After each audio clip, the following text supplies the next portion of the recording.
Oop, like so. And continue. Chapter 10, I guess. And yeah, Higurashi when they cry. That's what I'm reading right now. Continue. This was the first time I woke up with such clarity. It was 5:59, just moments before my alarm would go off. I was amazed at the precision of my internal clock. I had made preparations for the next day of school before I went to bed. I changed quickly and descended to the deserted lower floor. It appeared that my mom was still asleep. Neither breakfast nor lunch was ready. Yesterday I just, ooh, why does I keep moving to the side? Unfortunately, declared that I would be leaving early today, so it couldn't be helped. I slaughtered jam on some toast and topped it with instant cola. Slaughtered jam on some toast, okay. Just as I was finishing up breakfast, Mom rose groggily from her slumber. My, Kikechi, you're up early. Is there some sort of school event? Not really. Answering bluntly, I picked up my bag and stood after stuffing 2 slices of bread down my throat. You're leaving already? What about lunch? If you don't wait a bit, I can't make it. If I waited for her to make my lunch, then it would end up being the same time as usual. If I did that, it would raise the chances of me running into Rina and Mion on the way. Yes, from today onwards, I was going to go to school alone. I'll be fine for today. Then what will you do for lunch? I'll slip out and buy some bread or something at the store. Really? Then here's some lunch money. Be sure to, bring me back the receipt. I took the 1,000 yen, bill from Mom and slipped it into my pocket. It's pretty early. Is Rina-chan up this early as well? No, just me. Did you tell Rina-chan that you're leaving too early? I have no reason to tell her every little detail now, do I? Finding it difficult answering the onslaught of questions, I made an annoyed face. Tell Rina that I went up ahead when she comes. Hey, Kakechi, wait! It's not that I didn't trust my parents. I just couldn't rely on them. They couldn't help me. I could only hope that they didn't get involved. It was safer that way. My mom's annoyed voice was cut off by the slamming of the door. For the first time since I moved here, I headed down the road to school alone. Bum bum, ba-da-da-dum. Up until now, I'd always walked down the same path at the same time each day. So I always met with the same people at the same places. But today was different. I didn't meet the people I would normally, and nobody was at the places where I would have normally met them. Of course, Rena wasn't in the spot where we usually met, and there wasn't anyone at the spot where we would have met up with Mion. The length of the tree shadows, the morning air, and the brightness of the sun was a completely different type of morning from what I was used to. Without a doubt, it felt strange. It left me with the impression that I had destroyed the illusion Himizawa had set up for me, before he had enough time to prepare all the props needed to deceive me. My, Kichi-kun, you're so early today. Is everyone meeting early this morning? The person who called out to me was someone who always passed by as they were taking a walk along the edge of the fields. Their name was, I forgot. Of course, this wasn't the spot where we usually pass each other. I woke up early today, so I thought it'd be a good change of pace. That's all. I threw out some random excuse. What about Rian-chan and Mion? Are you by yourself today? Well, yeah. I was being asked the same type of questions my mom was asking, so I answered them in the same uninterested, vague manner. It wasn't funny being asked where Rina was each time I passed by someone, but it doesn't make sense since you're always with her. Maybe it was to be expected. It's because for so long we were always together as, amicably. Even I felt that if I let my guard down, we would still be friends. Stop it, Kichi. Don't think about that anymore. You spent all yesterday thinking about how dangerous it was to go soft, didn't you? Boop beep. A car horn blared from out of nowhere. Even though I was walking lost in thought, that horn was too close. A mechanical, behemoth barreled at me from behind, catching me completely off guard. By the time I turned around, the van's hulking chassis was almost on top of me. Cases. I've seen plenty of cars veer to the opposite shoulder to avoid pedestrians, but this car was doing the opposite. It felt like there was somebody on the opposite shoulder, and the van was swerving in my direction to avoid them. That blissful ignorant train of thought delayed me from realizing something much, much more important. That large mass was hurtling right at me. Was it gonna hit me? The inside of my head instantly flooded with a painfully cold liquid. In that moment, the scene before me, no, time itself had frozen. In the silence of that frozen moment, I compared the van so close that I had no way to dodge it, and my body, the upper half, twisted awkwardly in order to look behind me. There was no way I could um, dive out the way in my current position. If I lost focus now, this moment would unpause and I would probably be plowed over, caught in this silly pose. Bend my body Bent my upper body over towards the paddy by the side of the road. If I bent far enough, I would get away with just being hit by the side view mirror. As soon as the thought crossed my mind, the temporary stasis was shattered by the deafening sound of the van. The side mirror struck my shoulder, sending me spinning off through the air like a top, locked in my contorted position. Still a plash, a plash. Sent tumbling through the air, I crashed into the muddy paddy by the side of the road. My entire body was soiled and drenched. But the choice I had made in that instant was unmistakably for the best. I was covered in mud, but when the alternative was being hit by the car, it was the closest I could be to being unscratched.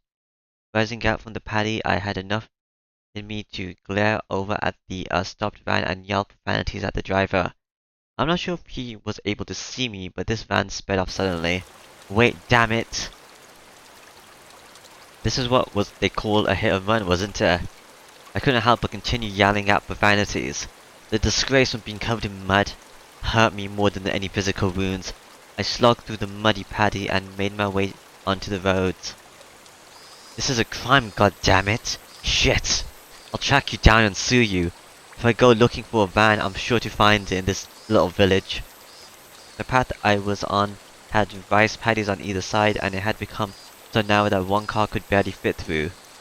It wasn't a place you could tear full speed down in a car, let alone pass by pedestrians. Not only was it a narrow road, but the car just now was closer to my side of the road than the other side when it went past me. Even as I cursed, I was desperately trying to suppress the dark cloud rolling within me. This wasn't just a hit and run. That car just now was trying to run me over, wasn't it? Thinking back, I did feel like there had been a car creeping up on me slowly for a while. That's right, as soon as I'd parted ways with that person taking a walk, I had that feeling the whole time. If it had wanted to pass me, then it had no shortage of chances. Normally I would have felt suspicious and turned around sooner. A weird noise I made, I think. But I was lost in thought and now was kicking myself for not realizing it. But there was sooner. And then when the path became narrow, there was no one in sight. He floored it. If I had hesitated for even a moment, the result would have been no laughing matter. As the adrenaline rush from nearby being run over subsided, and the realization of just how terrifying the preceding events were sunk in, there was no doubt about it, the van was intentionally trying to hit me. A cold, viscous sweat seeped from my scalp and slipped down my back before dribbling off. I struggled to avoid falling into a panic. There was still the possibility that this was really just an accident. Calm down, Kichi. But also don't be so naive, Kichi. Being that lax will get you killed next time. You need to always be on your toes. Don't give them any openings. If my enemy was really out to kill me, then next time they would use a more reliable method. And that time came when I was acting like I was now. I being covered in mud was the price I had paid for my own naivety. Covered in mud but without injury. Not even a sprain. I guess this was what you could call the silver lining. I began walking this time cautiously. I wouldn't even show a hint of carelessness. I suspected only Rina and the others up until now. And it was because I had suspected them that I had believed that there was no other enemies. Ushi-san had said so, didn't he? That there was a possibility that all the families in the village were involved? Oh. Uh, okay. Was I really, mired so deeply in this situation that I had no choice but to try and carry on as usual? Wouldn't it be safe just to hole myself up in my house? But the moment I abandoned my regular routine, everyone around me would abandon theirs as well. That was just too horrifying of a thought. Haven't you already abandoned your regular routine? I recalled the tales Ushi-san told me of when Himizawa was called Onikakushi. A frightening tale of an entire village of demons hunting their prey, surrounding them and eating them alive.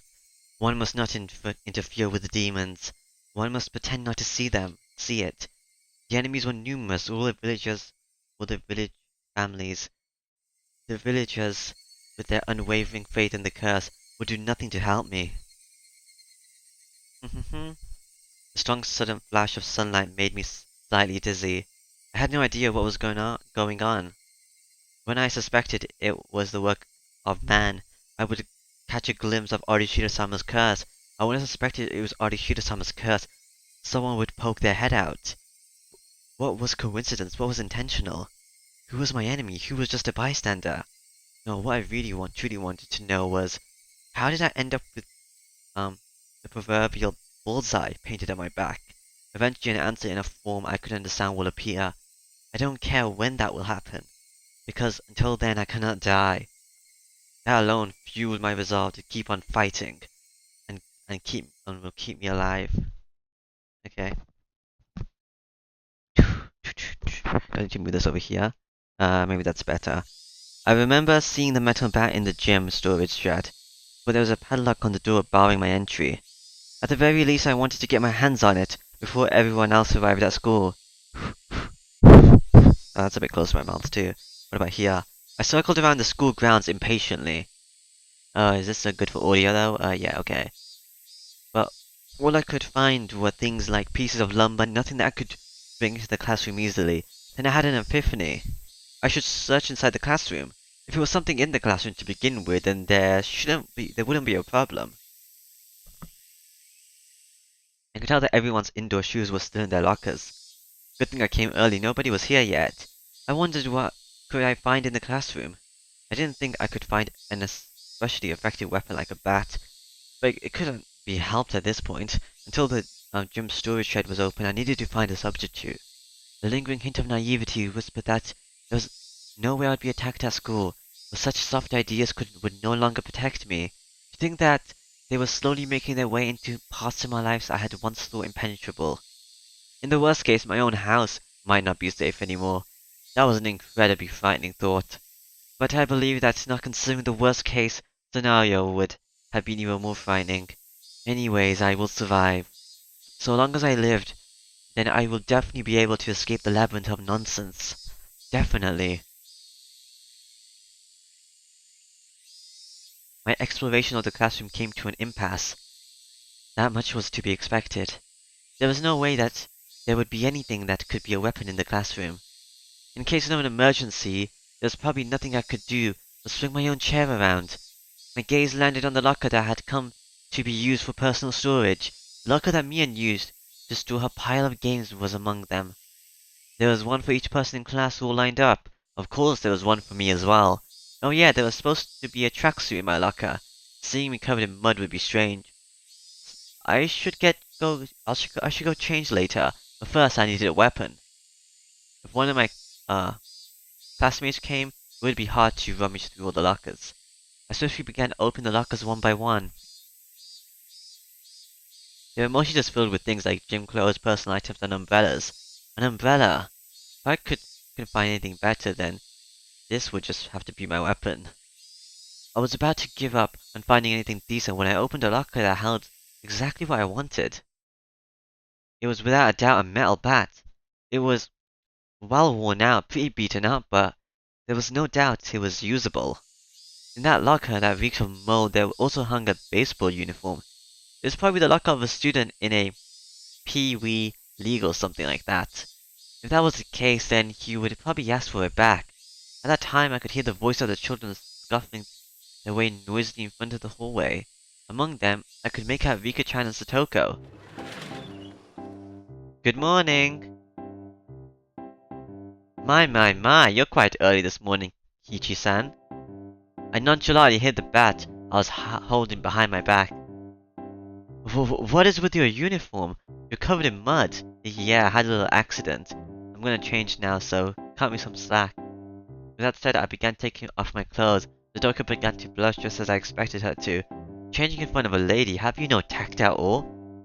I would think that a lady staring at somebody who was changing would be the one lacking tact. There's no changing room for the boys, so just deal with it. As a token of fake disgust, she went into the hall and still blushing. Conversely, Rika-chan continued to stare at me, preparing to change. If Rika-chan is a lady as well, then I don't think it would be appropriate for you to be watching. I'm not a lady, so it's fine. She deliberately pouted and looked at me with upturned eyes. Then starting now you're a lady. If I'm a lady, then I suppose I must. Rika-chan, appearing to be satisfied being considered a lady, made her way to join Satoko in the hallway. Just as I breathed a sigh of relief, Rika-chan stopped suddenly and turned back towards me. Are you going to stop playing baseball? It seemed that Rika-chan had noticed the bat. Yeah, just I was feeling a bit out of shape, so I thought I would try practicing my swings. I think it's wonderful you're taking care of your health. She was talking like an old lady despite her appearance. After saying that, Rika-chan started to leave again, but stopped and looked back at me once more. Please don't lose that bat. It seemed that she already knew I took it out of someone's locker. There was no name on the locker. I don't know whose bat it was, but I would be bothering it until they complained. It wouldn't be for long, just until the gym storage shed was opened. After quickly changing into the tracksuit, I checked the time. I still had plenty of time before class began because I came so early. I took the bat in one hand and went out to the schoolyard. That was of course to practice my swings. I needed to make it known I would always have a bat on me so I could practice my swing. At some point, the sunlight had become even stronger. Disregarding my classmates as they made their way into school, I took my position in the shadow of the school building. I wasn't the academic type and I wasn't much of an athlete either. I might get muscle pain if I just started swinging. I should at least start off with some warm-ups. I doubt anyone would think I was doing something out of the ordinary, which was the exact opposite of my actual mental state. I gripped the bat and swung lightly. The bat was by no means light. The weight would make it a reliable weapon when I needed it to be. Of course, I can only pray that the moment I needed to use it as a weapon would never come. Just carrying it around could deter attacks against me. At least, that's what I hoped.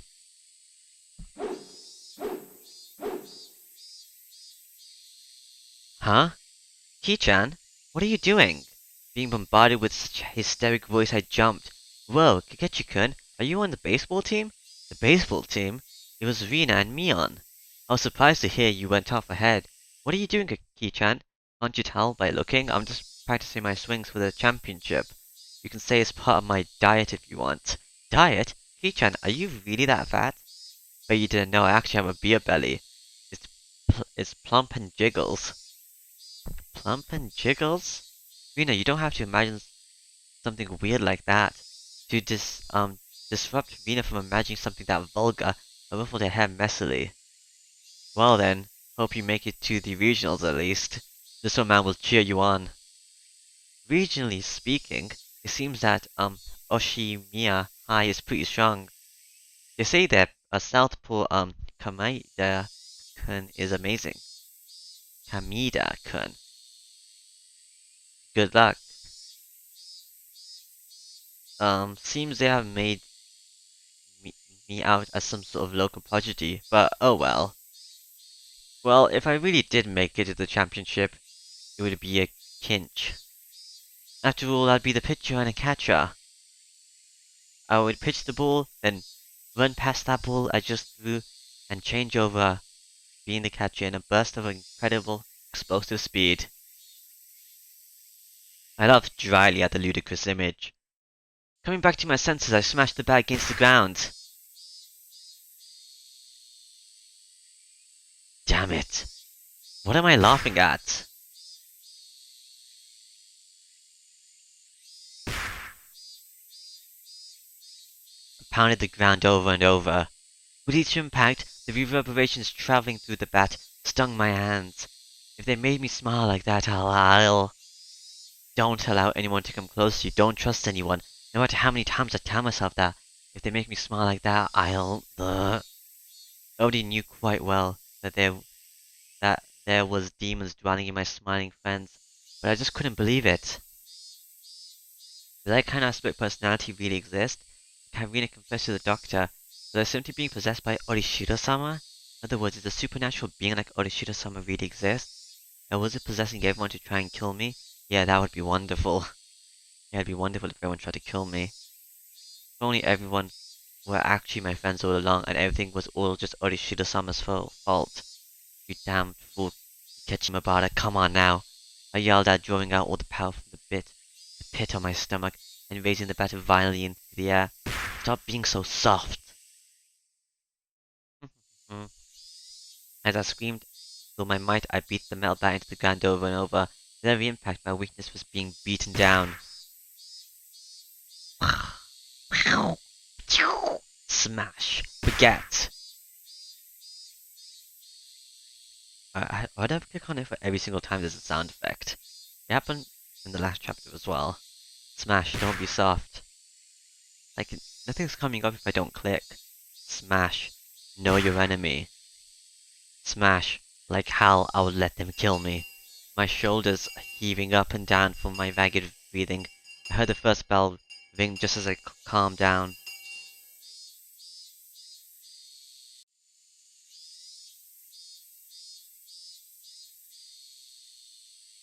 Higurashi?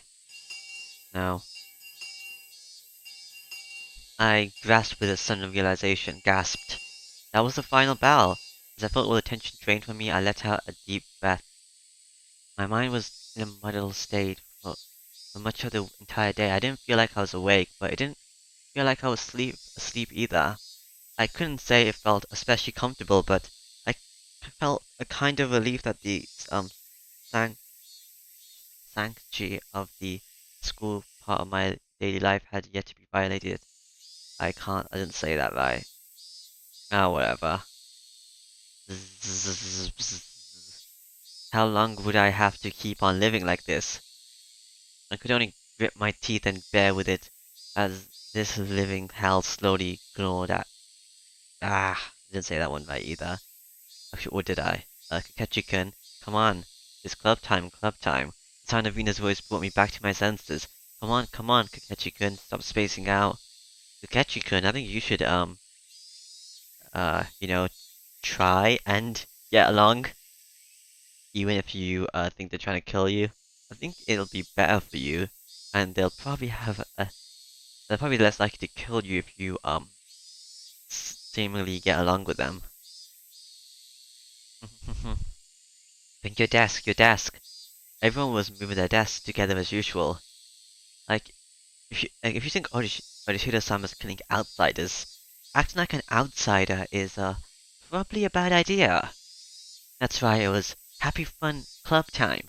But I had no intention of taking part. I haphazardly stuffed the contents of my desk into my bag as I prepared to go home.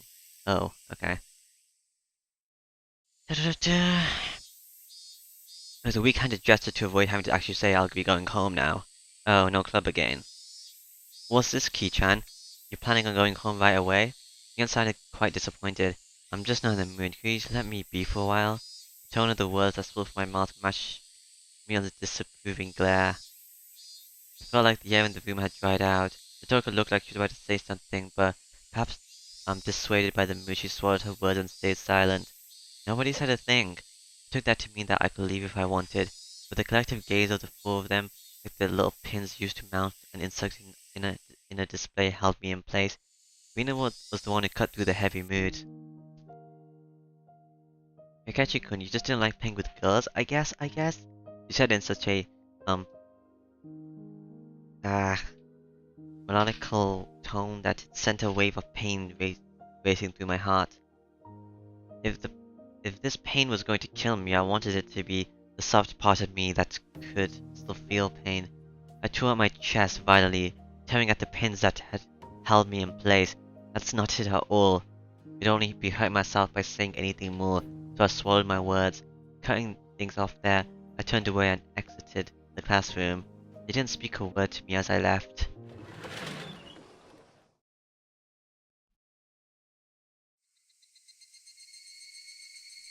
It was a long, dull trip back home, but I didn't lose focus. I firmly squeezed the grip of the bat, which was already soggy with foam sweat, realizing that I wiped it down with my sleeve if something were to happen. I wouldn't want it to be slippery. Since this morning, I've become especially sensitive to the pressure of cars. Even while walking, my ears pricked up and sought out threatening sounds and presences that could be closing in. And that was when I could hear it. Why I could hear it. Without a doubt, there was footsteps.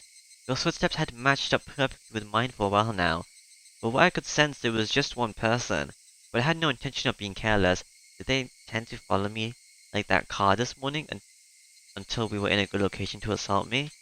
Then it wasn't a good idea to keep walking like this. I stopped walking and looked back. The wooded path, crowded with trees, responded with silence as if there was nobody there to begin with. But I wouldn't be fooled. I was certain footsteps were following me. And just as I stopped, the footsteps stopped as well. Me and the person following me wanted to keep their distance. That was without question proof that I was their target. I held my breath waiting for the presence to panic and start moving again. The trees rustled with the sound of the wind. The Higurashi also joined in the dissonant chorus, trying to throw my focus into disarray. Happened again. Had 5 minutes passed, or had I been like this for a whole 30 minutes? It was so hard to breathe that I might suffocate.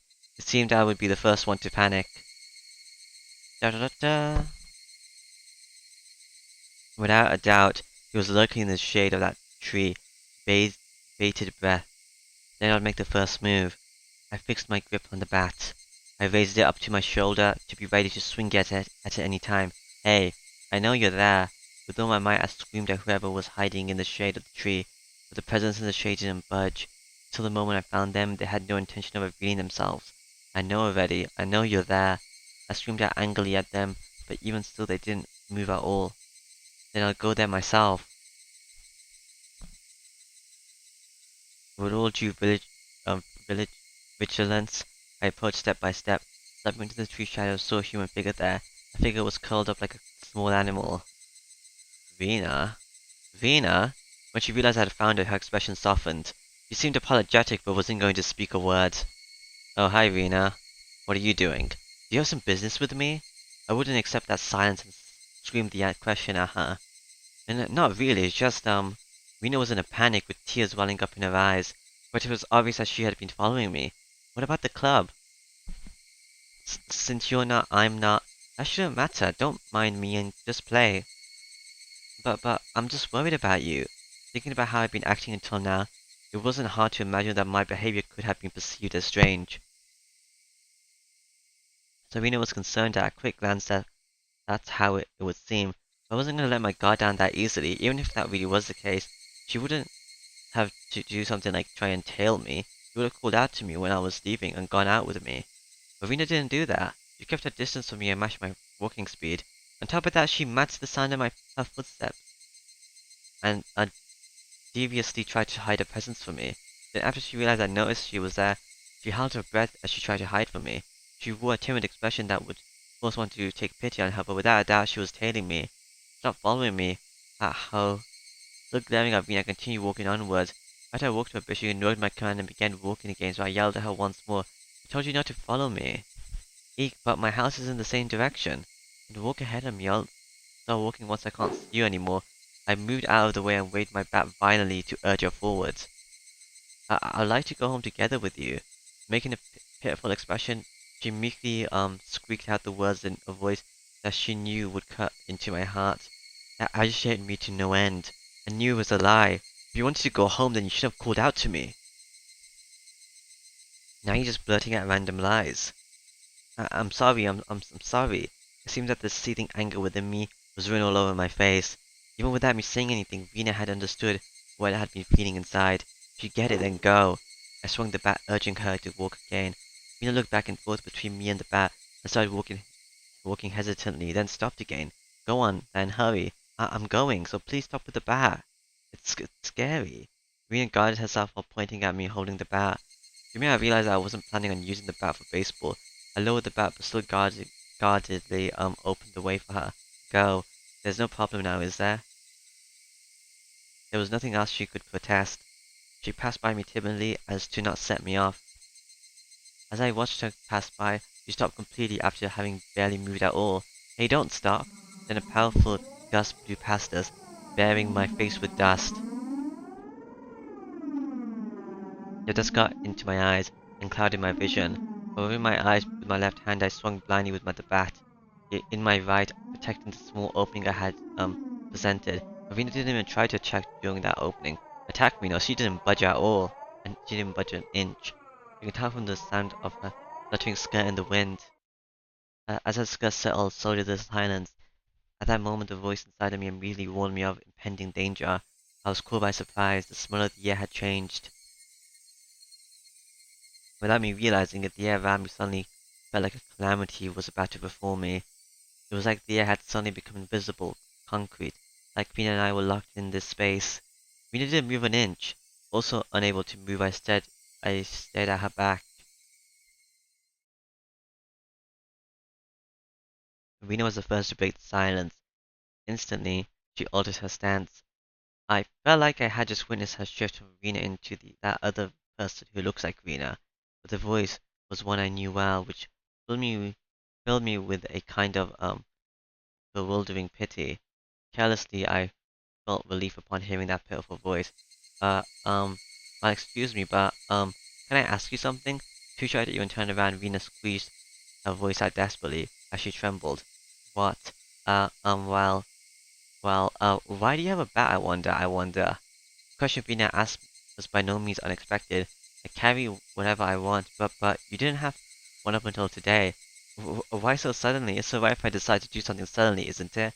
Is it strange that I have a bat? Because, Kichi, you're not the kind of person to play baseball. It's weird. I couldn't tell what kind of answer she was looking for, and I was getting tired of answering her. I just suddenly got the urge to play baseball. Is that so weird? It's weird! She answered instantly, and that annoyed me slightly. I just suddenly wanted to play baseball, and I wanted to practice my swing, so I'm carrying around a bat. What's so strange about that? Strange. Weird. Definitely.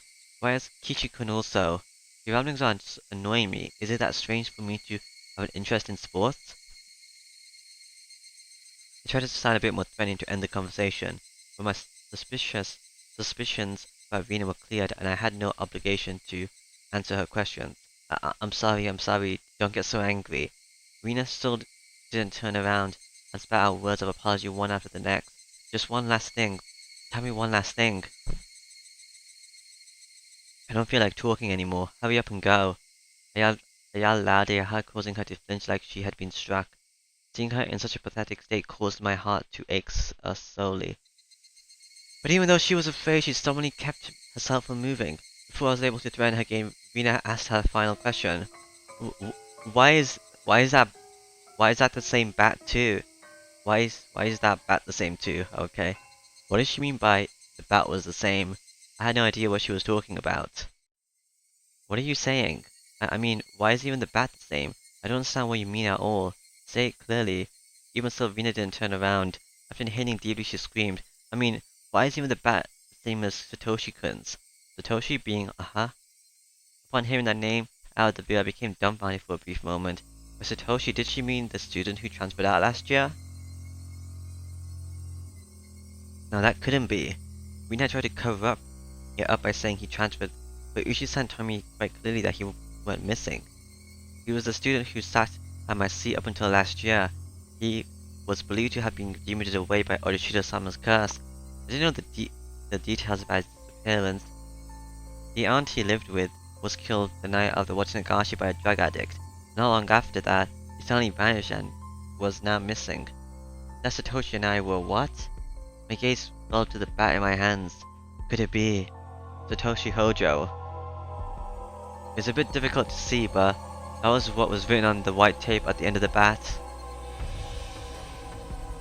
I see. So, this was Satoshi's bat. This was Satoshi's bat. Since nobody was using it, I borrowed it. That's not a problem, is it? That's not it. The way Rena said it made it seem like this bat was something that should never be touched. Like it was some sort of offering at a shrine or a memento of the deceased. I could only stand there perplexed and unable to respond. Rena continued speaking without waiting for a reply. Why is it? Why is it that you're doing the exact same things that Satoshi did when it happened to him? Rena was talking more than just the bat belonging to Satoshi. It was the same with Satoshi-kun. He joined a baseball team, but he didn't really like baseball. What does that have to do with me? Satoshi-kun also suddenly started walking around with a bat one day. He joined the team, but it wasn't the time to play sports. What about it? I closed my mouth before I could say that out loud. Listen closely, Kichi.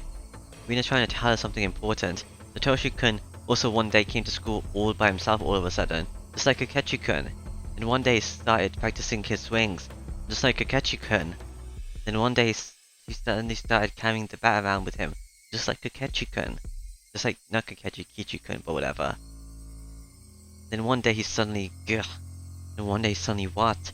Rina had swallowed her words. Rina's sudden silence brought a hush back into the surrounding areas. It was then I could finally digest the content of the entire conversation. She was saying my chain of action was exactly the same as Satoshi's. What was the meaning of this? Up until now, I'd forgotten all about Satoshi. I never paid much thought to him in the first place. Not only that, I didn't even know anything of what he's done. My actions today should have been my own creation, after all the planning I've done. But they had been the exact same as Satoshi's? Then Satoshi, no more importantly, if both Satoshi and I acted the same, then there was a good possibility that what happened after would be the same. Rina that day, what happened to Satoshi? Rina knew. She knew what became of Satoshi. Forget about what happened to a guy in the past. Rina knew what's gonna happen to me. Answer me, Rina. Satoshi, what happened to him? With that, I grabbed Rina's shoulders violently and forcefully turned her around to face me. As I faced her, I felt a jolt travel through my entire body. I told you, Akechi-kun, Kichi-kun. It was that person that I didn't know. At least it definitely wasn't that the Rina Higura I'd been talking to up until now. The voice just now didn't have a trace of the trembling or emotion that I had before. The amount of regret I felt for turning her around so carelessly was unsurpassed. That gaze that pierced like a cold needle. The smile on her face that invoked the image of having been carved out by a knife. Chills went down my spine. My mind froze under a layer of a layer of what? A layer of rhyme. Both of Irina's eyes pierced through mine, leaving me unable to look away. As if to remind me of the fear from that time before, Irina brought her face close to mine, so close that I could feel her breath. Her face had pulled my entire field of vision, and her sharply shaped lips grew even sharper. At the curve of a crescent moon, she grinned. I told you, Kichi-kun. After a short pause, Rina repeated the same words again. Satoshi-kun, you see, transferred out. Transferred meaning what? What Rina must have been some new definition of transfer that I was previously not aware of. My throat and lips dried up. I couldn't even acknowledge what I had just heard. All I could do was swallow down my own saliva. It would seem that Rina saw that as a nod. She pulled her gaze back and slyly stepped back 3 paces. As she did, my legs gave out, and I fell to my knees pathetically. Rina and me on my knees underneath her emotional smile. That had to be a very odd sight indeed. Seeming in that pathetic state, she neither scoffed at me nor held out her hand, but I could neither stand nor escape with her gaze shooting through my eyes. There was undoubtedly a metal bat in my hand, but right now it was useless to me. I was like a fly caught in a web. Every sweat beaded all over my body. I could feel it dripping from my skin. But you won't, will you, Kichi-kun? Rina finally released me from that cage of time after what felt like an eternity. But question was missing something important. I was incredibly vague. Once again, I swallowed hard, urging her on. Do what? What does she want me to do? Transfer. Higurashi. When they cry. Oh, this is already at 40 minutes, actually. Oh, that was a pretty long thingy. Does that mean the next one's gonna be shorter? Maybe. Pitch hitter. Take up another's bat. Satoshi and I had what? My well-planned actions throughout the day turned out to have been nothing more than a reenactment of what Satoshi had done. Satoshi. Had he really been in the same situation as I was in now? Friends he had along with him had changed suddenly, and for some reason, at least none that I had noticed, planned to kill him. Then, fearing for his life as I am, he got a bat to protect himself and carried it around every day to practice his swings. And then one day, suddenly, he transferred. My blood went cold, causing a prickling sensation to course through my veins. Starting near my heart, it radiated outwards towards from the top of my head to the soles of my feet, filling every part of me without recourse. What does she mean by transferred? What does she mean by transferred? Was Satoshi still at wherever he transferred to? Was he the only one who was able to understand me? Would he be able to tell me why it all ended up like this? More importantly, where did he transfer to? What does she mean by transfer? What does she mean by transfer? When I knew I was at my front door, the frigid knob was hard to turn. Nobody was home. It was that odd of an occurrence. It wasn't that odd of an occurrence. I reached into my pocket and pulled out the single key attached to my first sealed keychain. Right, that's from earlier in the story, isn't it? I stepped into the entryways. Just as I was about to take off my shoes, a chill ran down my spine. Somebody had entered right behind me. Like a classmate messing around, standing right up against my back. What, do you feel something? You're kidding, right? It had to have been my imagination. Logically speaking, it was impossible for somebody to be able to hide their presence with.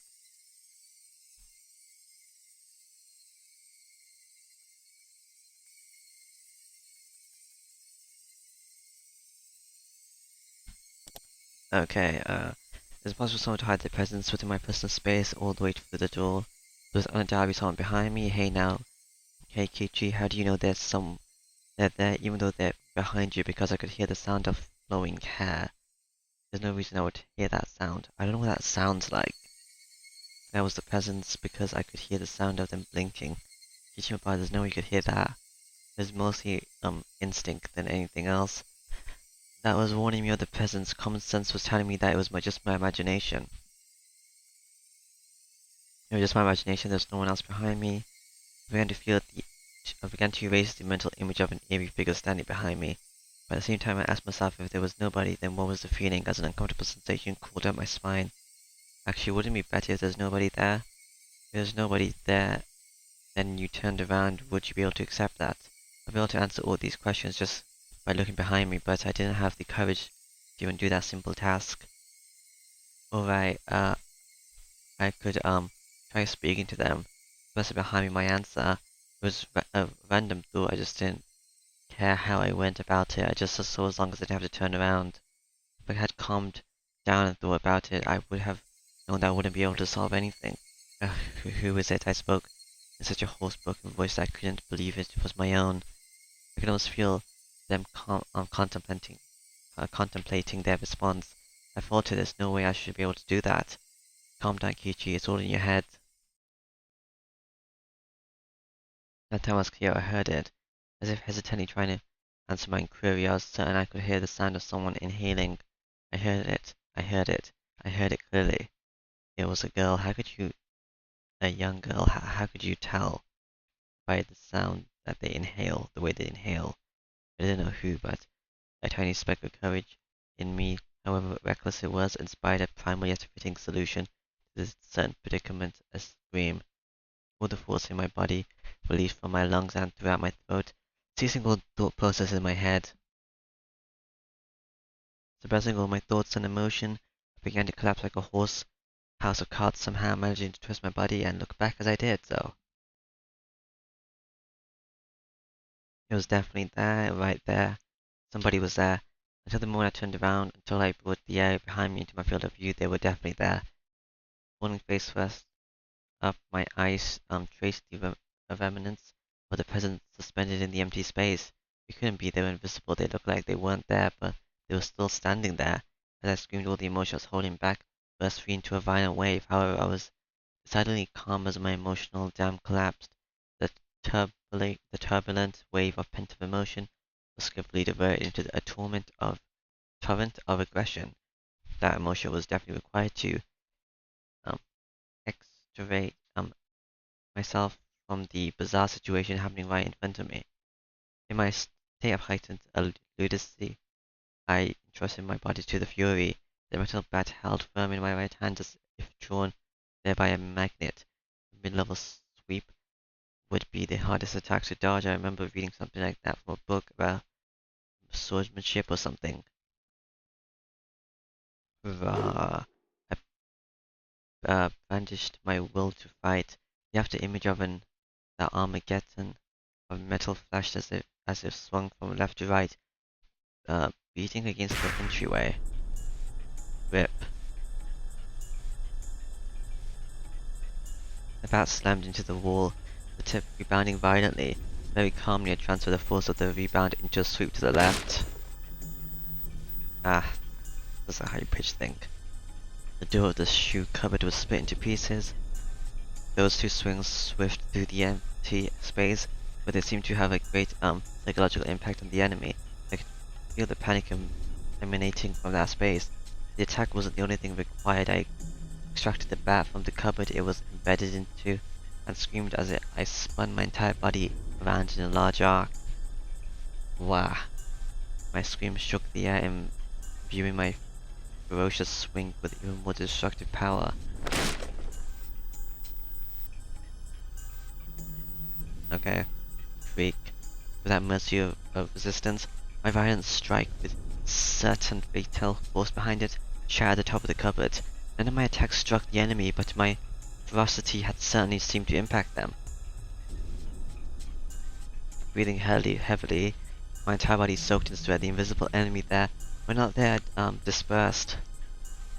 When I was certain that the enemy had retreated, I locked the front door and latched the chain. No way had his only fair retreat and was now inside my house.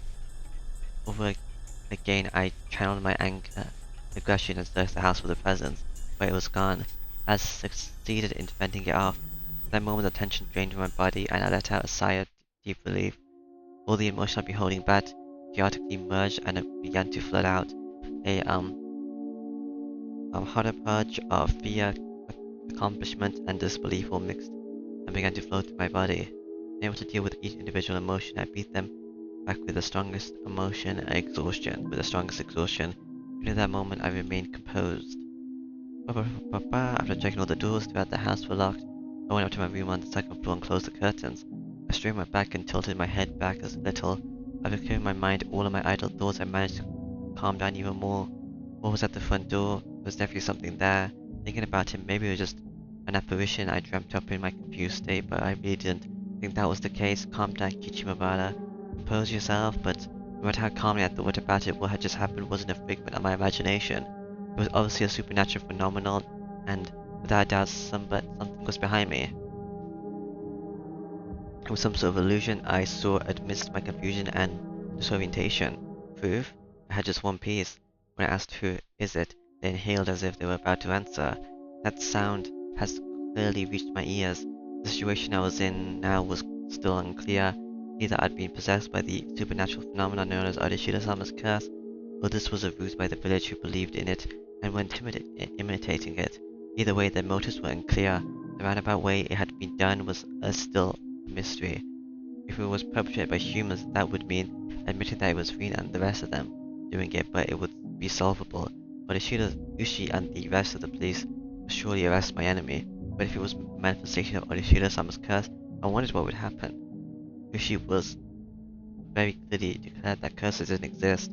At that time those words pretty dependable, but as things were now, with the rising possibility the perpetrators were not human, he suddenly seemed quite unreliable.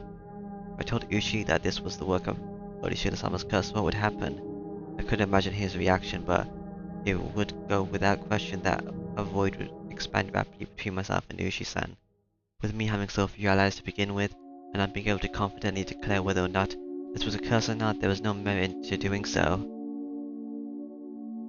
I better keep the facts of what happened at the doorway to myself. It would be better if I didn't add what happened to the memo behind the clock. There was so slight possibility that I was actually confused when I thought I was composed and I was just going berserk in the entryway. How wonderful would that be if that was what really happened? I'd be able to refute Orishida-sama's curse, but if I denied Orishida-sama's curse, then that would also mean admitting that Rina and the rest were the perpetrators. If I said that Rina and the rest weren't the perpetrators, then that would mean believing in Orishida-sama's curse, or saying it was just a third party, but okay. By denying both of these, I'd be admitting that I myself was losing it. Three possible options from which I couldn't choose became a trivia of sorts. They mixed together and formed a wormhole in my mind, making my head spin. Like, you could also say it's Ushi's fault. Like, he's not exactly clear now. Once again, I straightened myself, leaned my head back slightly to cool myself down. Calm down, Kichi. Accept what has happened as reality. Stop thinking of anything more than that. But I couldn't help but think of it. How wonderful it would be if it turned out I was delirious and everything up until now was a figment of my imagination. Orishida-sama's curse wouldn't exist, and I would still be bestest buds. Serena and the rest, I would have to be crazy. That was the first time in my life I'd ever wished for such a thing. Black screen.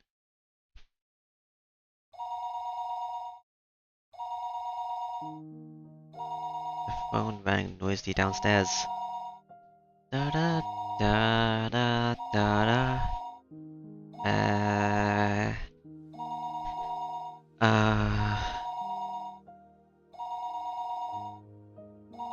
Phone rang noisily downstairs, Jeremy. There was no calls from me, so I never really answered the phone much. But since my parents weren't here, I had no choice. I squirmed off my bed and went downstairs. Hello, this is my brother, residence. Usually this is Mom. I instinctively had a bad feeling about this. It's because I thought she was going to ask me to go buy something. So I took the initiative. I don't mind having instant noodles for dinner. There's still a lot of them. The other day we went out as a family and bought a whole case of cup noodles. I wanted to get a bunch of different kinds actually.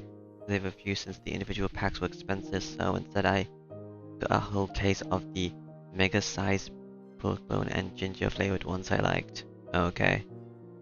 Mega size, how much is that? But my parents don't like strong flavors and didn't touch any of them, so the cupboard was still full of them, like 24.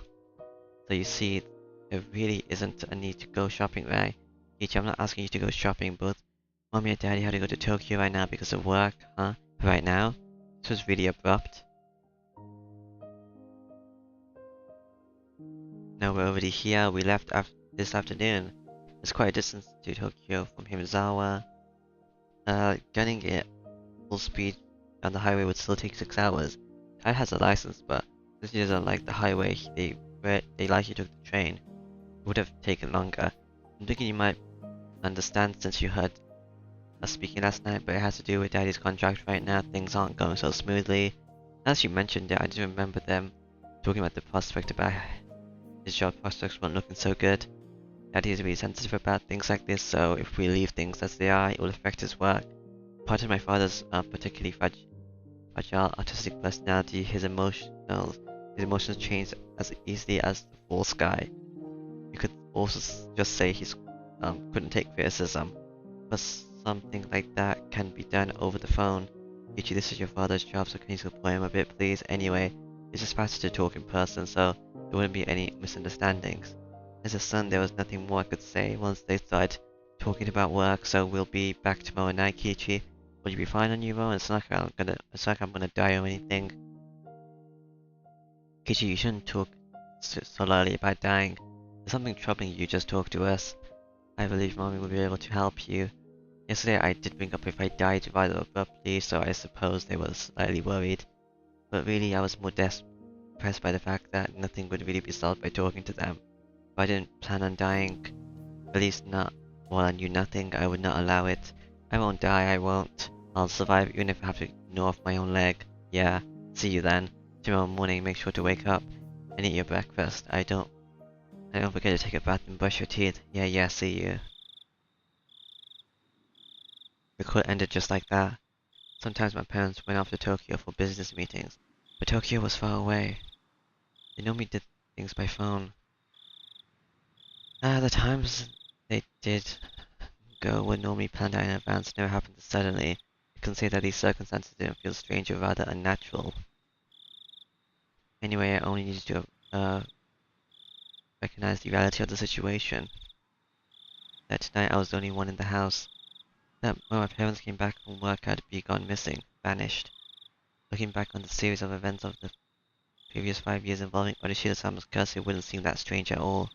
Come to think of it, it was getting pretty late. I didn't think it was good that the only lights on in the whole entire house was from my room on the second floor. It's the same as broadcasting to the enemy that my parents were gone and this was their chance.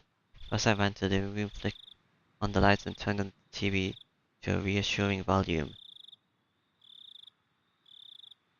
Next was the study. I similarly turned on the lights and played some music. With this from the outside, it looked like my parents were here. Once again, I went through the house checking to see if there's anything left unlocked. When I saw the vendetta and the laundry still hanging out, I went pale. I would have made it too obvious I needed to take it down. Just on the laundry haphazardly, and I really saw traces that my mother wasn't there. I should be fine now. The garage. They hadn't gone all the way to Tokyo by car, but they had gone up to Okinomiya Station. The garage was empty, wide open, and in plain sight. This was not good. I panicked and rushed out the back to close the normally open garage door. Should be fine now. Oh, I need to get the paper. Mom always got the papers since they left in the afternoon. The evening paper was still out there. Okay. Premonition was correct. I pulled out everything from the mailbox and dropped it into the entranceway. With this for now, everything should be fine, and just was already a mess. Come to think of it, leaving the cupboard busted like that, my little freak out was kinda bad. I'd say I tripped and fell, and the bat I was holding kinda smashed into it multiple times. Even so, just leaving it in the current state wasn't good.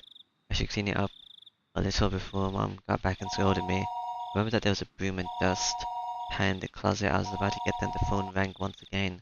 Is this Ushi? Hello, this is Mabana residence. Or is this, Ichikun? Is your mother around? Ah, she isn't here at the moment. You idiot, Kichi Mabana, don't reveal that your parents are gone.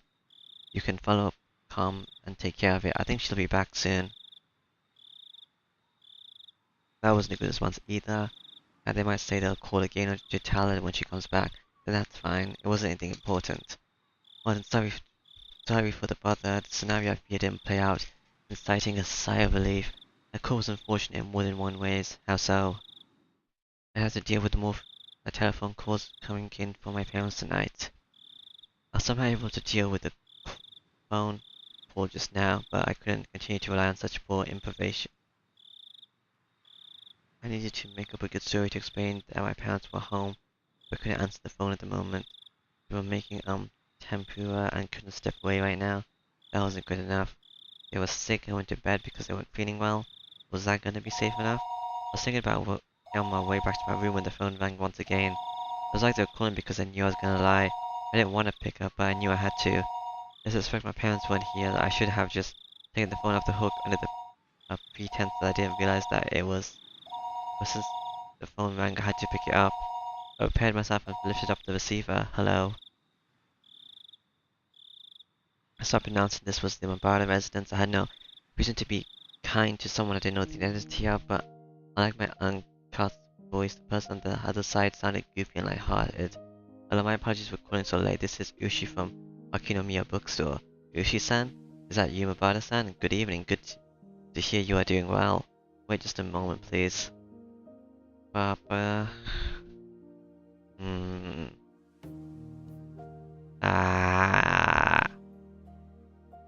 Da da da da da da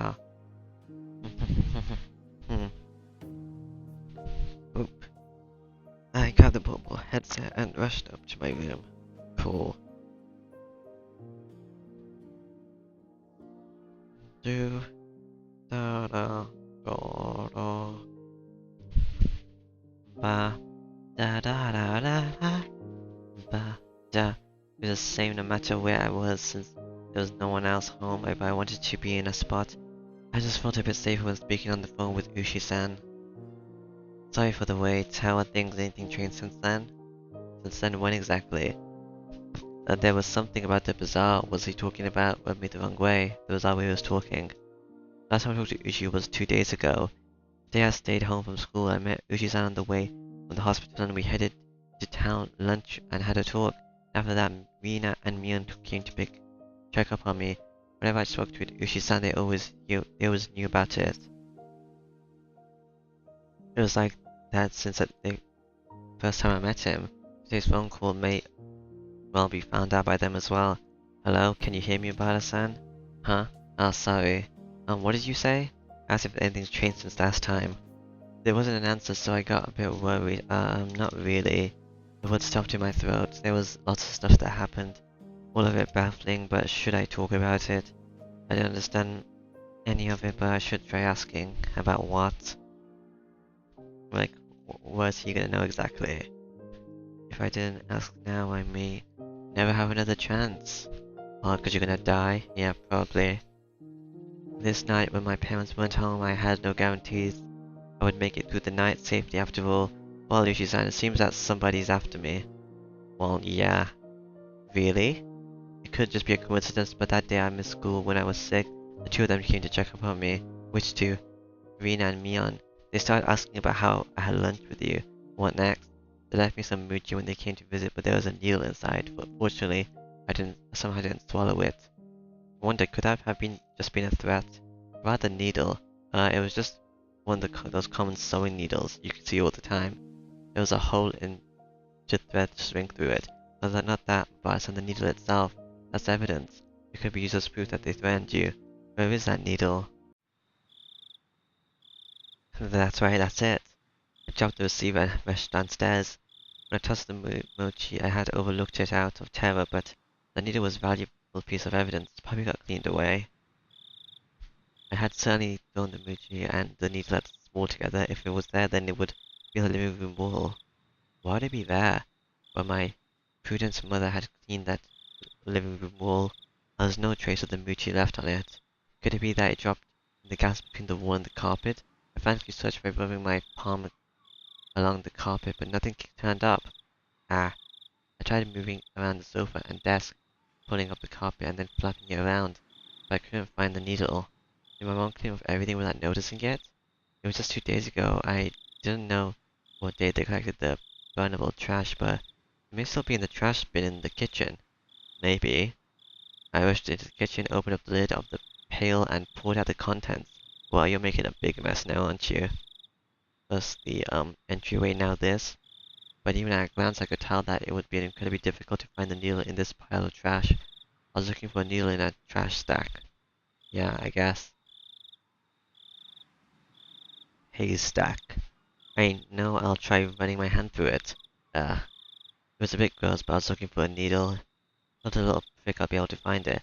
It was a pretty tactless method, but it was the quickest. I had my breath and started striking the pile of trash with my hand. Felt through around, but there was nothing more disgusting than this. But it was not the time to be concerned about such details. Well, I continued on for a while, but nothing turned up. I wanted to search it more thoroughly, but I still was on the phone. I shouldn't keep Ushi-san waiting for too long. Later, my mom got back out to ask her if there was a needle. I hastily began scribbling on the note pad affixed to the refrigerator with a magnet. Was there a needle? I scrawled the words with a red pen, then dashed back up the stairs where I had been keeping Ushi waiting for too long. What does that mean? Was there a needle on the thing? Like, what is someone supposed to get from that? Was there a needle where? Hello, how did it go? I couldn't find it. I was really overwhelmed by it then, and I see. It would be great if you can find it. Keep it safe. That's right, the needle wasn't the only incident. I decided to tell him about this morning with the hit and run. Also, Ushi-san, this isn't all. I Actually, this morning, I found was definitely aiming for me. I could say that without question due to the circumstances at the time. Did you see the license plate? I can search for it here. Damn. I just ripped out and yelled at him, but I didn't look at the plate. What failures on my part with that needle and the license plate. I was so focused just protecting myself that that's such an important piece of just I let some of the most important details slip out of my grasp. I punched my pillow, annoyed at how worthless I was. I'm sorry I didn't know much more than that. It was a white van. Nothing to fret about a sign, and anyone would be shaken up after being hit.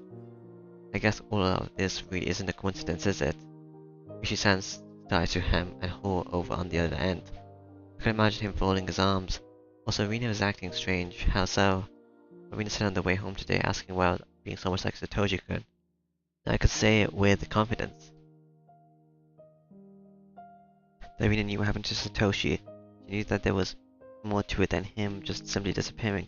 Rina knows she knows something regarding what happened to Satoshi, the kid who was demoned away last year.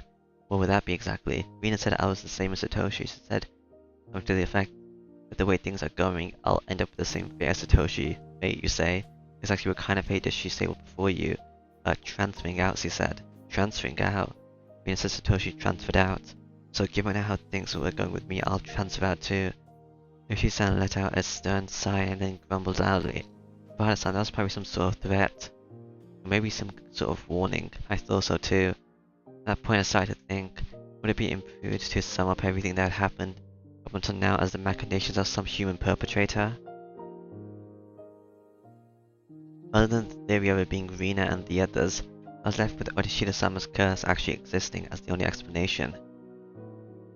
Or Rina could just be trying to play a prank on you. I don't know.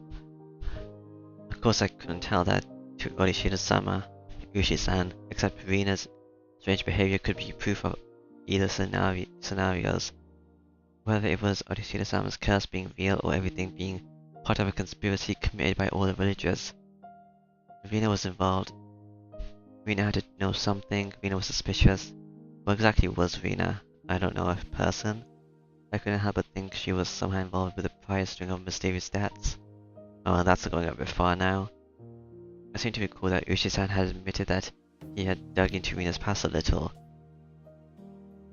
He was probably just downplaying it when he said a little. Also, didn't they start like 4 years ago and she came like 1 year ago? Meaning he actually dug in pretty deep, most likely. I wanted to hear about Rina. I wanted to know what happened at previous school, among other things that was still unknown to me. If Rina was somebody I should suspect. No, not that. I wanted to know the truth. Tonight I was alone in this huge house. Yeah, I guess. Even though I said I couldn't count on them, I had lost the security I felt I had just with my parents being around. It wasn't like this house was some sort of fortress or castle. If a malicious person decided to use brute force, they would easily gain entry. There's no other residents close to them about it, residents. I won't be able to hear anything, no matter how loud it was. I had never felt as much resentment towards my father's autistic temperament and the fact that he had built this house in such a remote location as I did right now. I wondered if I would still be here by tomorrow morning, so I had to ask right now because I had no idea when the next chance would come. Ushi-san, I have something I wanted to ask about. Please don't keep anything from me. You ask away. Even though he was far away on the end of the line, this was the most reliable he had ever felt. I wanted to ask about Rina, about what happened at previous school. Actually, regarding Rina's. I noticed the sound that had been going on for a while now. Since I was so focused on the call, I hadn't paid attention to it at first, but I finally realized it was the doorbell. The time was 7 o'clock. It was past the time that a postman would be making the delivery and past any sensible time for a neighbor to be visiting. I could just ask like nobody was home, but that wouldn't be good. That would ruin all the work I put into making it look like my parents were home. I need to answer the door. Hello, Mabada-san. Oh, sorry, somebody seems to be at the door. I'm gonna see who it is. I guess I see. My apologies. Should we end the call now? That would be a problem. No, I'll be back in a second. Do you mind if I just leave the phone on? It's fine, I don't mind. I dropped the handset on my bed and dashed downstairs. I need to make a good excuse to get them to leave.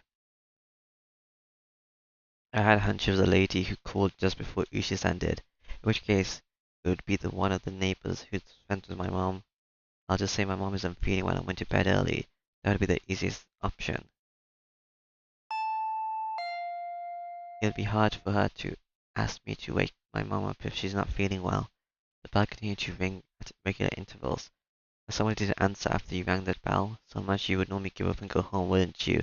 Without moving the train, I opened the door slightly and peered out of the visor. A chill ran down my spine. I knew it. Some deep inside me had prepared for this moment. I tried to escape by imagining it was the easiest person to deal with, one of my mom's friends. Good evening. Oh, you're looking through the visor so you didn't open the door yet. Rena? Shouldn't be any reason for Rena to be coming up by this hour. The, is the visor what you call the little hole thing? The peephole? The timing also made me feel uneasy, because it was just as I was about to ask Ushi-san about Rena. I wish I could have chalked this up to be a coincidence, but those stunning words from Mion several days ago echoed back to me. There's nothing this old man doesn't know. Are you alone, Rena? Yeah. It seemed that Mion wasn't with her. But that didn't change the situation at all. Why did you come here? Hey, Kikachi-kun, I'd like you to open the door so can we talk? Can I come inside? I wonder. It was true that speaking to a chained door wasn't the way to talk to a classmate. Oh, that's what a visor is, the chain thingy. But in my house, the chain has to be on at night. Don't worry about it. Then it can't be helped, I guess. Nina pouted rather sadly, but she kept smiling at least, and her efforts to keep that smile up was quite pitiful. Even though she was tugging at my heartstrings, I didn't lower my guard as long as I stayed like this, even if it made my heart ache, my life wasn't in danger. I don't know, like those chains aren't that strong. What I really feared, more than the possibility that hoodlums would assault me if I removed the chain, was trusting Rena enough to remove the chain and having my friendship betrayed. As long as the chain wasn't unlatched, even if it made my heart ache, I wouldn't have to deal with Rena being betrayed by Rena. Since it didn't seem like I'd removed the chain, from her silent urging, she appeared to give up and trying to get into the entranceway. Strange. Have you eaten yet? No, I haven't eaten yet. Since my mom wasn't here, dinner wouldn't be ready no matter how long I waited. I lay down when I got home, but was waking up at the phone and didn't have a chance to eat, as I used up all the time talking. I was going to have a cup of noodles in any case. I could just eat whenever I wanted to. No, not yet. What about it? That's good. Look here. I brought a bunch of dishes. Held out a stack of boxes wrapped in a cloth. If I could use your kitchen, I could warm up the miso soup and other stuff. It's fine, you don't need to do that, but there's a lot of tofu vegetables in it. Does Ketchup not like that type of stuff? I wonder. There's no way I wouldn't like that. I love miso soup with lots of ingredients. Like radishes, carrots, burdock, roots, potatoes, dense fibers, roots. Yeah, that's miso soup, looks incredible. You brought food. Strange. I also brought rice. If you microwave it, you can eat it really quickly. Without a doubt, rice needs miso soup. Stuffing rice down your gullets, sipping miso soup in between ravenous bites. Oh yes, how wonderful it is to be raw Japanese. Also, I made some more pickles. I made sensei pickles this time. I don't know what that is. Before I moved to Himazawa, I scoffed at the mountain villagers called sensei, but I was captured by their charm. The first time I tried them. Such a deep yet light flavor. The vegetables from the supermarket were tasteless and bland compared to these. If you had to describe them, they were the only vegetables for the unattained. To become an expert as myself, you first had to partake of sensei, okay? I've never heard that before. It was common knowledge around here that the Vigu family's traditional pickles here were wonderfully delicious. I know no matter what kind of pickles they were, they'd go well with fluffy white rice. And also, but wait, there's more. So delicious, it seemed just too delicious. Farewell to my unhealthy self, who said he would cup noodles. Rena appeared to be in a good spirit as she was having such delicious sounding dinner. The stress evaporated from my gut, and hunger reared its vicious head, precarious head. At the same time, her wariness of Rena suddenly dwindled.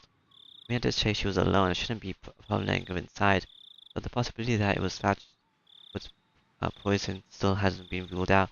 At that moment, a cold chill ran down my spine once again. I couldn't understand why such a sensation had occurred just then, but the voice inside me was sounding the alarm. The alarm. This happy Rena speaking of this charming dinner was dependent on one premise. The premise was that tonight dinner hadn't been made at my house, meaning it was under the assumption that my mom, who would be making dinner, wasn't here. In any normal house, 7 o'clock would be around the time to have dinner. My mom were here, would be eating dinner around this time as well. I felt that she brought all these things over, making a meal, markings of a meal at this time was inherently strange. Unless she knew, Rena, did she know that my parents weren't home? But there was a chance that this was a bluff. I had turned on the lights and a bunch of other stuff to make it seem like my parents were here. There was a bunch of stuff, there was a chance that Rena was unsure if my parents were home. But I had to wonder, laundry, the garage, the evening paper, there was plenty of signs of them being hastily tidied up. It was hard to say that Rena didn't have a chance to determine if my parents were here or not. There was no way for me to confess that right now. I should try holding on that fact as long as I could. First of all, the chain was still latched. As long as I didn't take it off, Rena wouldn't be able to do anything to me.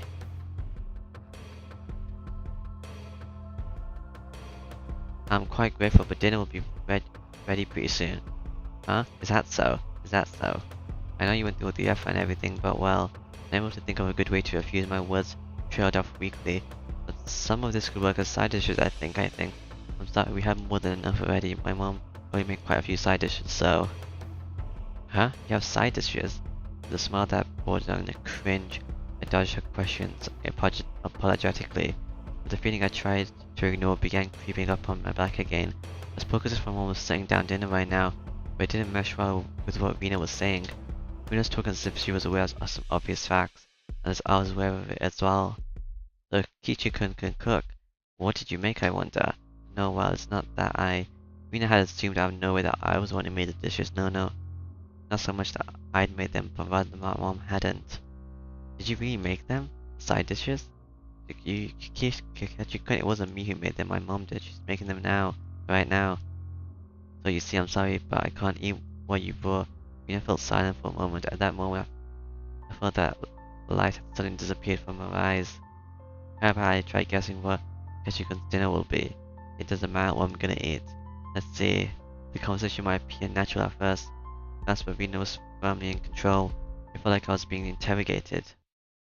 For dinner, I wonder is this something that can be made with even just some hot water? Hey now, stop with the insults. I can't believe you believe my mom's extravagant dinner like that. Tickets sold out, full capacity already. It's that amazing. I tried my best to put on a strong front, but I couldn't grip my teeth quite right. Instead, I looked like someone who was borderline hysterical. Marina showed no reaction, whatever, even to that silliness.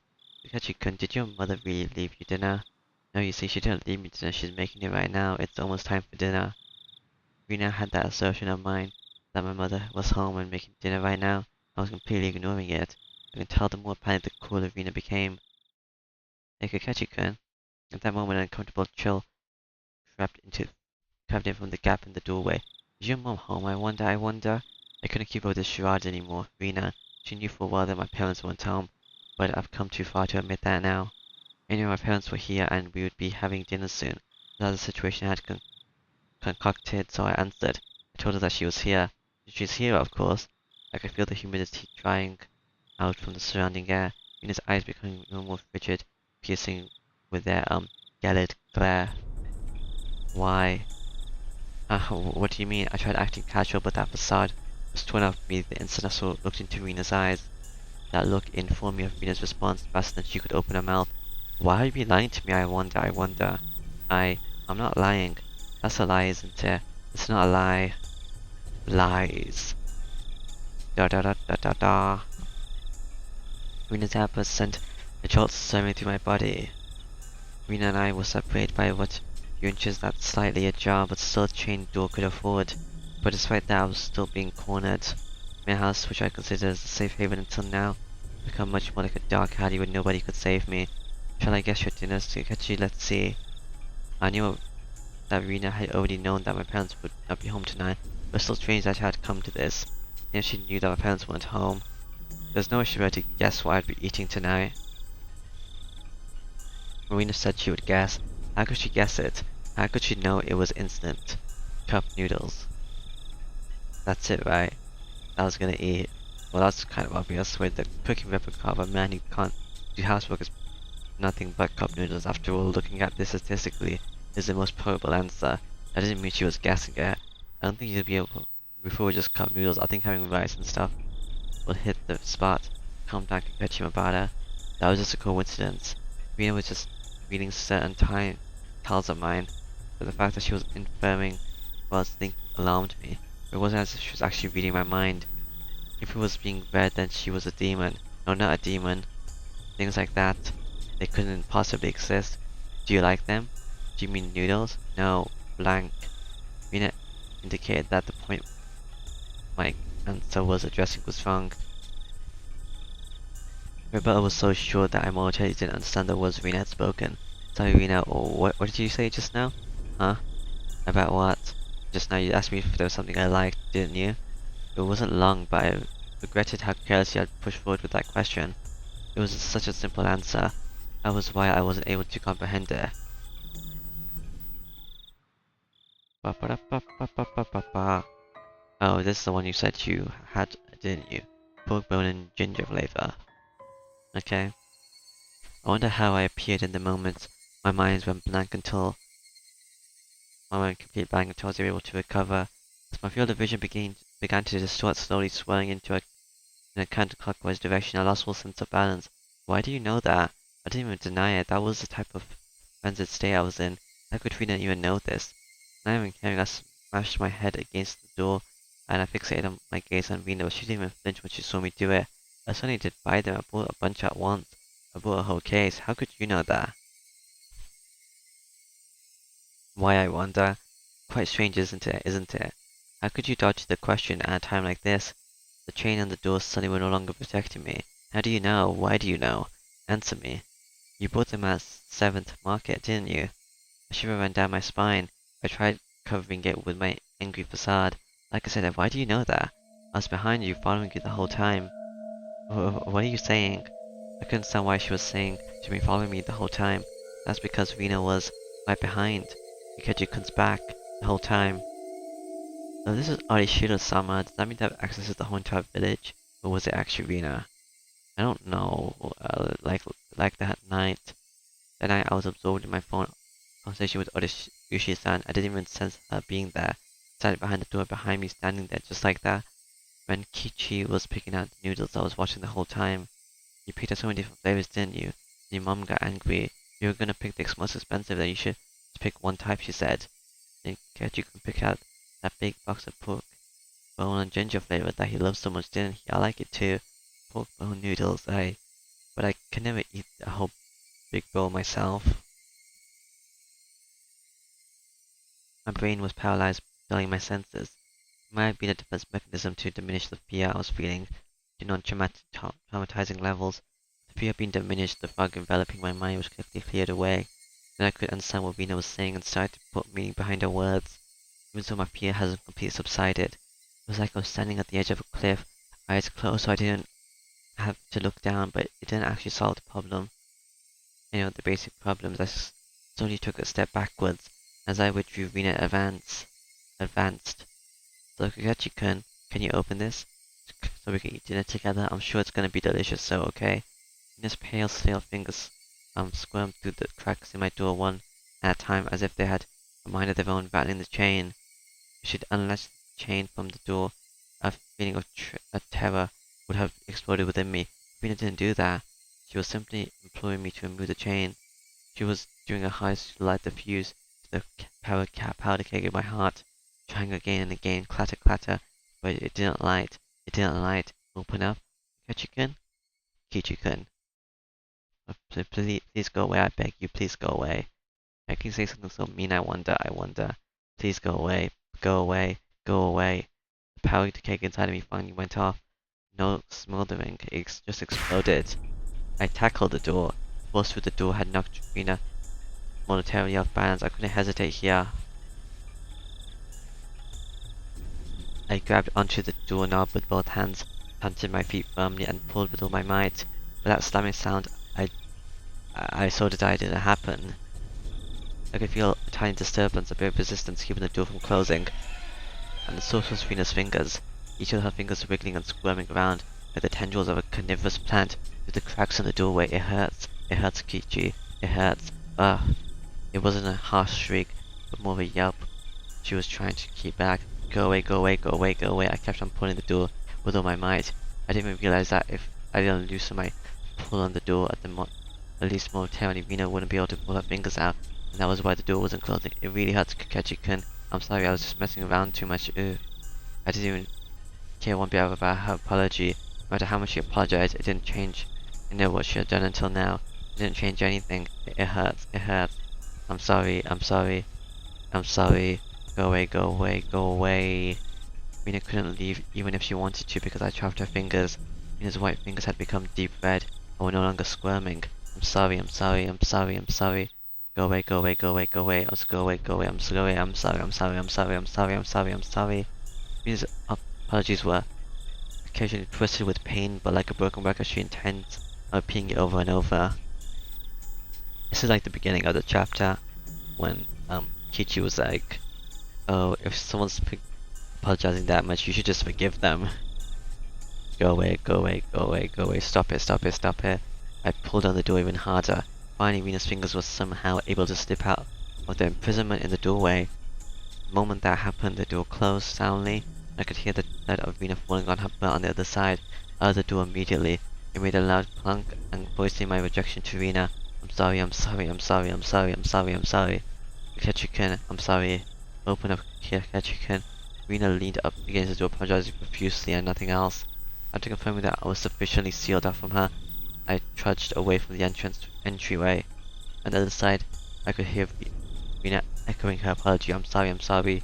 Spoken words, they would forever seeking my forgiveness. I didn't feel bad about this at all, but that wasn't out any source of malice. I felt a sort of hazy and so relieved that I was able to escape from Rena. For Myun had threatened me at the doorway, saying there was nothing she didn't know, and just now at the same time Rena told me the same thing. My feeble attempts to disguise the fact my parents weren't home had served no purpose from the start. So I just pretended to be out and opened the door. My meager plans haven't helped at all. In him resolve, it was impossible to outwit them. Even though I was on the opposite side of the door, I wanted to get as far away from Rena as possible. One step, two step, with each one had us sniveling apologies became more distant. I sprinted up the stairs and dove into my room. As you'd expect, I was finally no longer able to hear Rena's repeated endless apologies. Diving into my bed, I was startled by the loud lump I felt. There was something in my bed. This is the phone. It was the receiver. I finally remembered I was in the middle of a conversation with Ushi-san. Looking at the clock, apparently not much time had passed since I went downstairs. Could it be my car to run out of batteries? I took Rena for so long, how did almost no time pass? But then the hand on the clock was ticking forward 1 second every time as usual. As I put the still warm receiver into my ear, time which felt frozen began to move once again. Hello, Ushi-san? Sorry to keep you waiting. No, not at all. I didn't wait that long. It became apparent that the amount of time that had passed between myself and Ushi-san was different. Over the phone I could hear an energetic voice from a sports program or something. It drove home just how far away Ushi-san really was. Rena just came just now. Did she come to play? I wasn't confident that I could coherently explain the situation to Ushi-san. I didn't need to right now. Right now I needed to know about Rena. As far as I planned to ask Ushi-san more about Rena. But Rena's little visit had interrupted the conversation. What was true and what was false I couldn't tell. The one thing I knew was the grim reality that Rena was suspicious. I might be able to figure out something if I asked Ushi-san about her. I must now have regretted it, whether I forced myself to ask about things that I was better off not knowing. But looking at it that way, you could say I'd hit rock bottom. There's no possible way I could feel any more regret than I did now. No, rather I wanted to know if there was anything beyond things that I would regret more. Forget about tomorrow, it wasn't a out of the realm of possibility for something to happen tonight. I wanted to know everything I could. I was absolutely not going to die like this, not without knowing everything. I definitely won't. Regarding Rina Hagura-san, I did a little digging. Yeah, well, it wasn't much. I understood that Ushi-san wasn't talking in circles. A bit meant I dug so hard it would be hard to discuss with you since you're her friend. I want to know everything from your research. I don't think you'll be very interested in what I have to say though, Ushi-san. I spoke as calmly as Ushi-san, who was continuing to avoid the issue, and then I said it. I think Rina Higurashi is suspicious. Any of the incidents in the past were from Onishida-sama's curse. Rina Higurashi is involved. Do you have some sort of proof that makes you believe Rina is suspicious? The manner in which Ushi-san spoke became firm. Do you have any kind of proof? Wowie, this is 1 hour and 30 minutes now. Huh, okay. As I'm talking as a detective, I only have circumstantial evidence, I see. I could even tell over the phone how disappointed Ushi was, pulling on the fishing line when he felt a bite, only to reel in a bait. Disappointed but ready to cast the line once more, that's how it seemed. Ushi-san, you can't do anything without physical proof, can you? What I mean is you can't come and save me without proof. I stuck out that barb in there as Ushi-san loved roundabout ways of saying things. He understood me just fine. It's fine, Mabata-san, I'll protect you. That was not the least bit reassuring. Ushi-san was just using me to continue his investigation. I was just gonna get killed and my corpse would be an important piece of evidence. That was all I was to him. Whether I'm dead or alive, be of no concern to your investigation. But it's all over for me when I die. Ushi-san went silent on the other side of the line again. That may have been too blunt, but I didn't care. All I needed to relay to Ushi-san was that I was currently in a very dangerous position. So please tell me about Rina. Satoshi transferred out. Not too far in the future. I think I'll also do what Rina called transferring out as well. But you won't be able to find my corpse. You haven't been able to find Satoshi's body yet. Alright, Mabata-san, please calm down. I was able to suppress my agitations even without Ushi-san having to tell me. It wouldn't be solved even if I continued to scream about my mistrust in the police. It would seem I could only depend on myself and the bat Satoshi left behind to protect myself. Then I at least wanted to know about what happened before Rina transferred schools. You're aware this won't be very interesting, will you?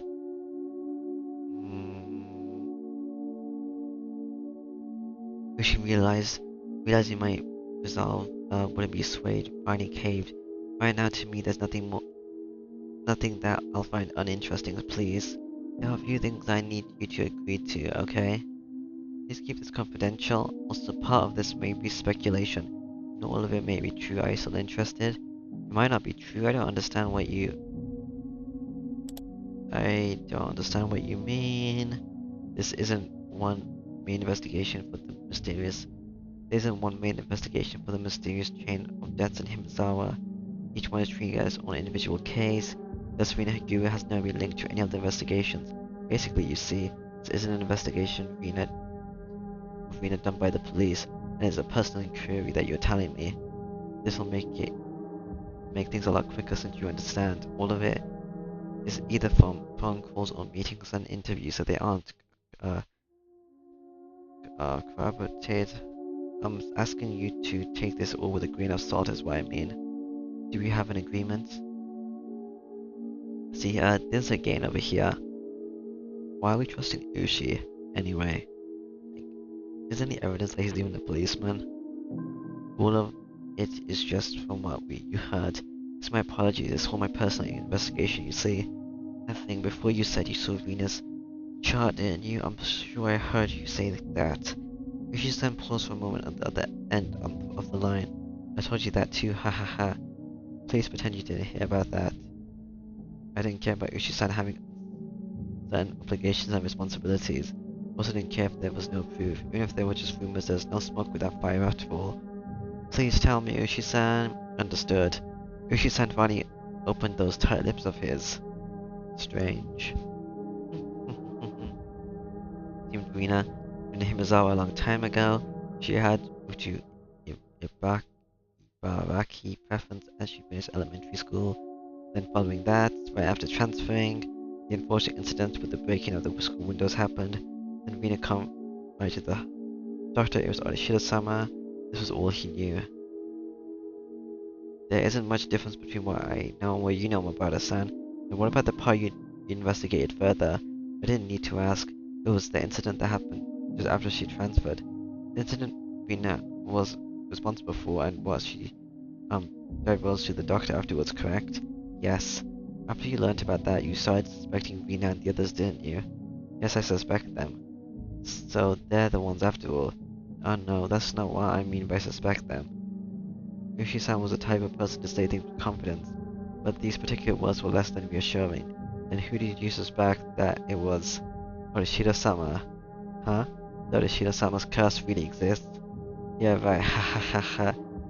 Yoshi's laugh was quite dry, certainly not the kind that would make you want to join. Yoshi-san resumed the conversation. Rather dubious circumstances behind Satoshi's disappearance. The course of events up until the start of delving into Rina's past.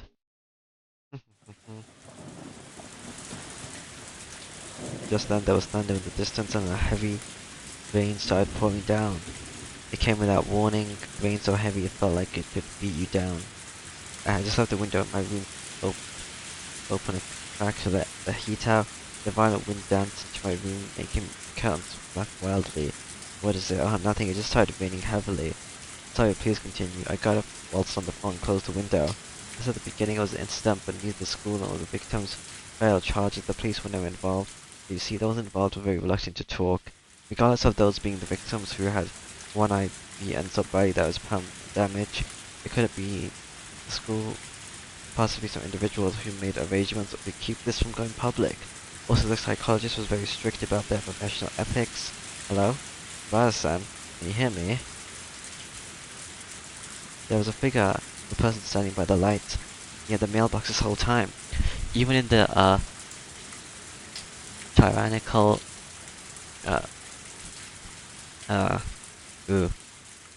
torrential rain, they didn't have an umbrella. They were unquestionably drenched head to toe. In this shower with more resemblance of a waterfall, drops of soft water dripped down from her hair. Oh, it's Rina. Hello. Standing there, both arms trundling out side to side. In one hand was the sack of box wrapped in cloth. I'm blue, dabba-dee dabba-die, dabba-dee dabba-die, dabba-dee dabba-die. Up in a blue house with a blue window. Her eyes focused on my room, focused on me. As I was about to close the window, her mouth was methodically repeating a chewing motion. It was as if she had something hard to chew in her mouth, with her cheeks puffing out. What could she be eating over there? What could it be at that time? It was more so by Rina instead of the shocking development being brought to light by Uchi-san. If it hadn't started raining, I wouldn't have gone to the window. And I wouldn't have noticed Rina, nor would I have noticed that. Rina's mouth was moving in the same pattern. She wasn't eating something, she was repeating something. What was it? Is it I'm sorry? What was she repeating to me? What was she saying? And why was I right up against the window fixated on her? Hello? Bada-san? Can you hear me? Hello? I'm sorry. Help, Mabara-san? I'm sorry. I'm sorry. I'm sorry. I'm sorry. I'm sorry. I'm sorry. Yeah, they are saying I'm sorry. Hello? Mabara-san? What's the matter? Even in the, torrential downpour, Rina was still apologizing. The others up inside me drew the curtains hastily with my right hand, blocking my view from the outside. But even doing so, Rina's relentless apologies still reached my ears. I'm sorry, I'm sorry, I'm sorry, I'm sorry. I forgive you for this, will you forgive me for that? Please stop, please stop, please stop, please stop. I'm sorry, I'm sorry, I'm sorry, I'm sorry, I'm sorry, I'm sorry, I'm sorry, I'm sorry. Damn it. Why did I have to forgive her? I'm the one who wants to be forgiven. What part of me can't you forgive? I won't be killed. If you won't forgive me, then I won't forgive you either. I won't forgive you, I won't forgive, won't forgive. Won't forgive, won't forgive, won't forgive, won't forgive, won't forgive, won't forgive. Mabara-san, if you can hear me, then please respond. Hello? Hello? Actually, no hello. It's Higurashi. Wowie. That was long.